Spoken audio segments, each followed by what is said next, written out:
জিনিসপত্র কিনতে গিয়ে প্রতারণার শিকার প্রচুর গ্রাহক। এমনই ঘটনা ঘটেছে গাজলের তুলসীডাঙ্গার কোড়াপাড়া এলাকায়। সম্প্রতি ওই এলাকায় একটি নতুন ঝাঁ চকচকে ফার্নিচারের দোকান খোলে। সেই দোকান থেকে জিনিস কিনলে অর্ধেক দামে তা পাওয়া যাবে বলে জানানো হয়।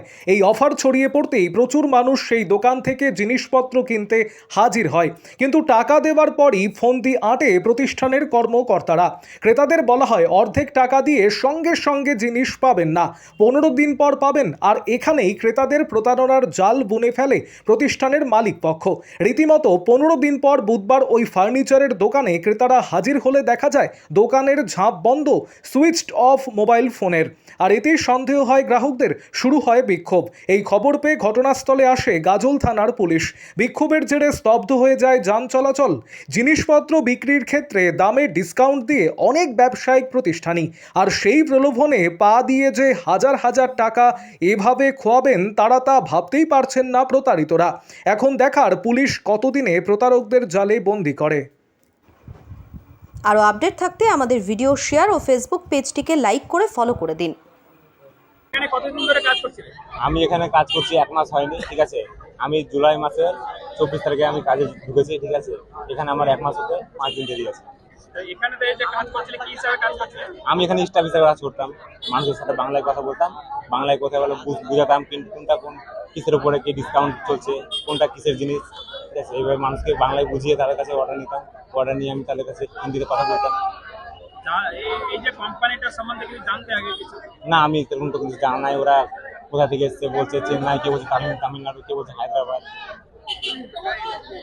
এরা কি মনে হয় যে কতজনের কাছ থেকে এরকম চিটিং করা হয়? পার্সেন্টেজ কত ছিল এখানে ছিল মাল দিত? এখানে প্রত্যেকটা জিনিসের উপরে 45% ডিসকাউন্ট ছিল। কতজন মোটামুটি এখানে গ্রাহক হয়েছিল বা কত টাকা কালেকশন হয়েছিল একটা আইডিয়া বলতে পারবা? আইডিয়া সামথিং 1 কোটি টাকা। এবার আমি তো এখানে একাই স্টাফ নাই, এখানে 9টা স্টাফ আছে।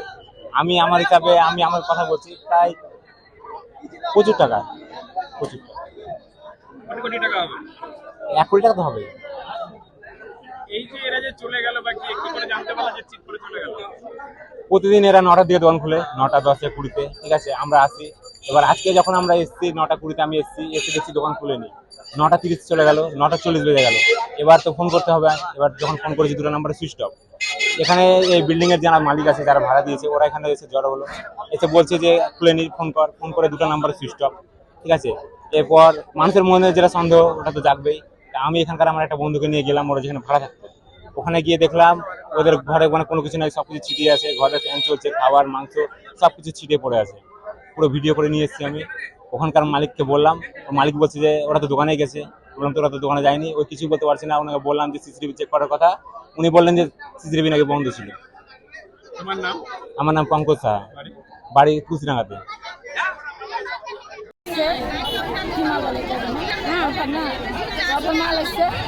আমার মেয়ের বিয়ের জন্য আমি একটা খাট অর্ডার করেছিলাম, সে পালিয়ে গেছে। একটা গামলা দিয়েছি আর একটা খাট দিয়েছি।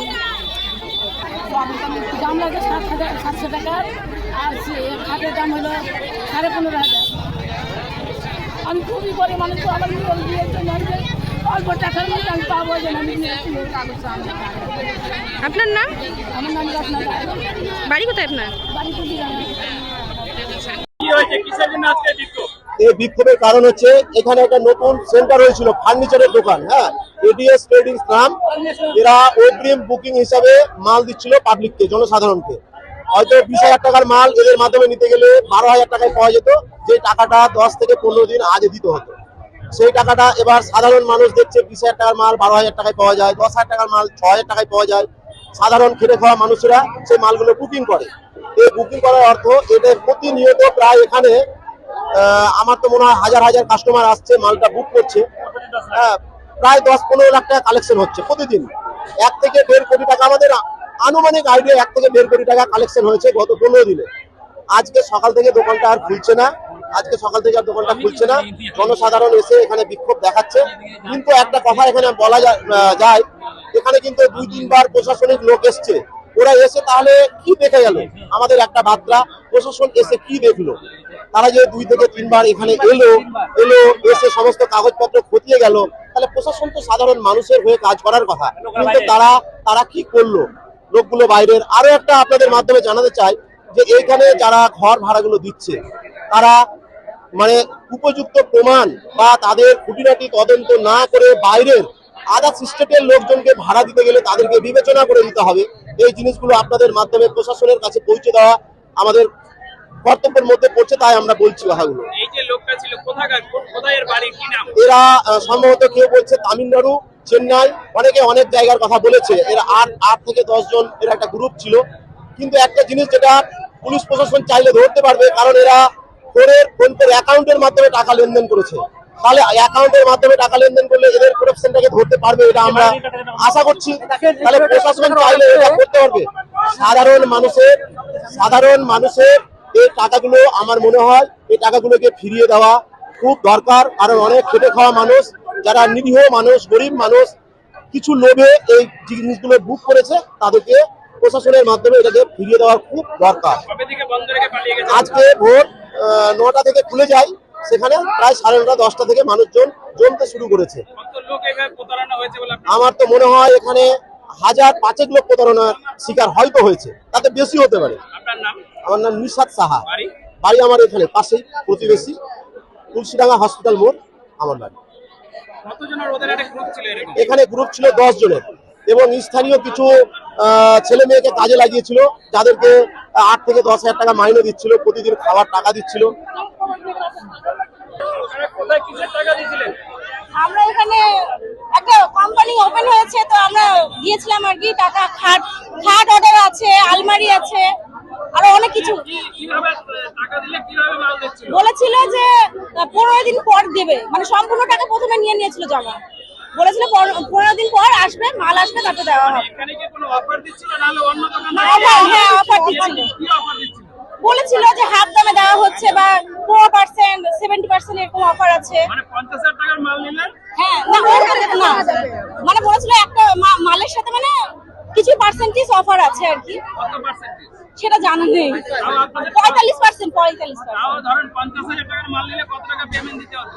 পেমেন্ট পুরোটাই সম্পূর্ণ পেমেন্ট ছাড়া হচ্ছিল না। ছাড় ছিল কত? ছাড় ছিল 10,000 ছাড় ছিল হয়তো বা। সেই জন্য আপনারা টাকা দিয়েছিলেন? হ্যাঁ।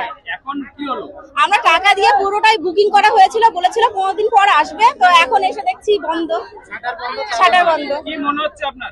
মনে হচ্ছে পালিয়ে গেছে আর কি, টাকা নিয়ে পালিয়ে গেছে। এখন তো পুলিশ এসেছিল, কি বললো পুলিশ? পুলিশ তো বললো যে এখন কমপ্লেন করতে, ডায়েরি করতে বললো। হ্যাঁ, থানাতে গিয়ে কেস করতে বললো। হ্যাঁ। আপনার নাম? আমার নাম কুসুম ঠাকুর। বাড়ি? বাড়ি তুলসীডাঙ্গা, গাজলে।